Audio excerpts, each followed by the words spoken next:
30 दिनों से लापता हुई लड़की का आखिरकार पता चल ही गया है। आज सुबह कुछ लोग जो कि पर्यटन स्थल तलेरू झील के समीप टहल रहे थे, तभी अचानक उन्होंने तलेरू झील में एक लाश को देखा और तत्काल ही इसकी सूचना पुलिस को दी।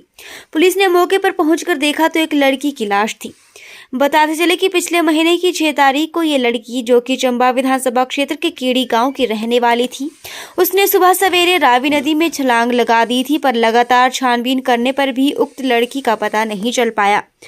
पर आज सुबह इस लड़की की लाश पुलिस को मिली और पुलिस ने लड़की के परिजनों को इसकी सूचना दी है।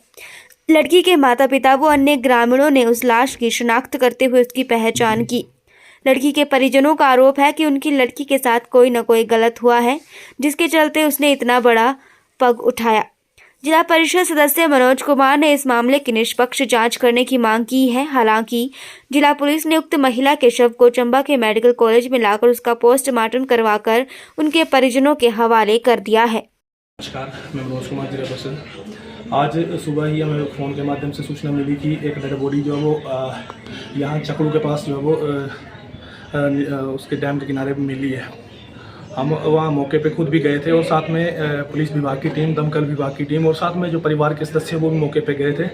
और जो बॉडी मिली है वो जो पेरेंट्स गए थे कीड़ी वाले, जिसकी जो युवती है आज से 30 दिन पहले पिछले महीने 6 तारीख को गुम हुई थी, वो पेरेंट्स साथ में थे और उन्होंने पहचान करी है कि वो बेटी उनकी ही है जो उनकी बॉडी मिली है। तो वो बॉडी अभी पुलिस विभाग की टीम से लेके हम यहाँ चंबा आए हैं और चंबा भी पोस्टमार्टम के लिए तैयारी है। लेकिन पेरेंट्स का भी ये कहना है कि क्योंकि अभी पोस्टमार्टम स्टार्ट हुआ नहीं है और इनका जो पेरेंट्स है इनका कहना है कि उनकी जो बेटी है वो कुछ गलत उसके साथ हुआ है और कुछ टॉर्चर किया गया है या क्या हुआ है, तो उस वजह से अभी इनका कहना है कि जिनके घर में वो रहती थी उनके ऊपर FIR वगैरह दर्ज की जाए। तो अभी लिखित कार्रवाई हो रही है, आगे की प्रक्रिया किस तरह से रहेगी वो अब देखते हैं। कानून के दायरे में जो भी आता है, जो भी दोषी होगा उसके ऊपर कार्रवाई की जाएगी। ये मुझे पूरा विश्वास है कि कानून भी इसमें पूरी हेल्प करेगा, क्योंकि जिसका बच्चा जाता है, आज 30 दिन हो गए, 30 दिन के अंदर जो है किसी तरह की कोई कागजी कार्रवाई जो है नहीं हुई है।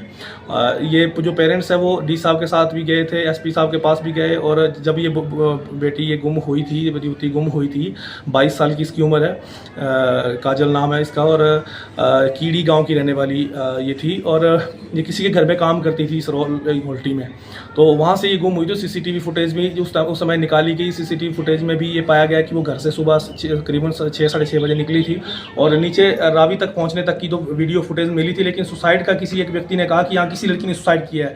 तो उसी अंदाजे पर जो हमने 2-3 दिन खोजबीन की, जिसमें ड्रोन का भी सहारा लिया गया और साथ में इसके अलावा जो सुंदरनगर से टीम बुलाई गई थी, गोताखोर मंगाए गए थे, उन्होंने भी खोजबीन की, लेकिन बॉडी नहीं मिली। लेकिन आज सुबह जो है कॉल आई थी और ये जो बोटिंग वाले हैं उन्होंने शायद ये फ़ोन किया था कि बॉडी मिली है। तो उसकी तलाश में हम लोग वहाँ गए थे। अभी बॉडी को लेके आ गए हैं और अभी देखते हैं आगे की कानूनी प्रक्रिया क्या रहती है, किस तरह से। और मेरा यही है कि कानून और खासकर पुलिस विभाग से भी मेरा ये आग्रह रहेगा, प्रशासन से ये आग्रह रहेगा कि इसमें एक गरीब की बेटी गई है और इसमें इनको इनका हक मिलना चाहिए, इनके साथ न्याय होना चाहिए। एक बेटी गई है, इनके साथ न्याय होगा, इनमें मुझे पूरा विश्वास है और जितना कर हो सकेगा हम इनके साथ खड़े हैं, कंधे के साथ कंधा मिलाकर चलने के लिए तैयार है। इस बेटी को इंसाफ मिलना चाहिए, क्योंकि बहुत से ऐसे इसमें जो है हिंट मिल रहे हैं कि कहीं ना कहीं इसके साथ गलत हुआ है। पहली बात तो ये बताना चाहूँगा कि सुबह के समय इतनी मॉर्निंग में क्यों वो घर से बाहर निकली है, क्या कारण रहा? क्योंकि अगर रात को कोई लड़ाई झगड़ा हो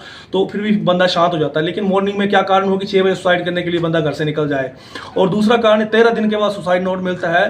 तो उस सुसाइड नोट, क्योंकि पुलिस ने हमें बताया नहीं कि सुसाइड नोट कहाँ से आया, किसने दिया, सिर्फ ये सुना है कि सुसाइड नोट मिला है हमें। तो ये 13 दिन से, क्योंकि जहाँ ये बता रहे हैं कि उनके घर में सुसाइड नोट मिला है और सिराने के अंदर मिला है, जबकि उस दिन मैं स्वयं खुद मौके पे गया था और सिराना वगैरह वो जो जितना भी अंदर कमरे की हमने पूरी चेकिंग की थी, उस समय किसी तरह कोई सुसाइड नोट नहीं मिला। तो ये सवाल यहाँ बहुत बड़ा खड़ा होता है कि 13 दिन के बाद सुसाइड नोट क्यों मिला और ये खुद ही चल के थाने में कैसे पहुंचा, और सुसाइड के अंदर जो इस तरह की जो बातें सामने आ रही है तो वो क्यों आ रही है और क्या इसके पीछे की सच्चाई है, वो सारी सच्चाई इसकी पूरी खोजबीन होगी और इसके ऊपर जो भी कार्रवाई बनेगी वो कार्रवाई की जाएगी। धन्यवाद।